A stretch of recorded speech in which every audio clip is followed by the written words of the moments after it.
Today, you will learn how to delete a file in Word. Welcome to Easy Guide YouTube channel.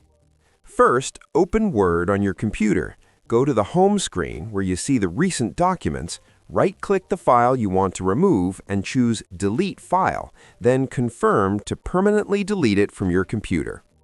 If you only want to clean the recent list without deleting the file, right-click the document and choose Remove from List.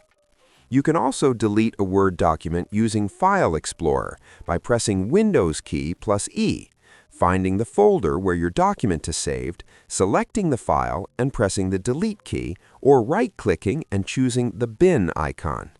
And you can even select multiple files by holding the Control key and deleting them together. If you don't know where the file is saved, use the search bar in the Start menu or in File Explorer to find it quickly. And if accidentally delete a document, don't worry. Open the Recycle bin, right-click the file, and choose Restore to bring it back to its original location.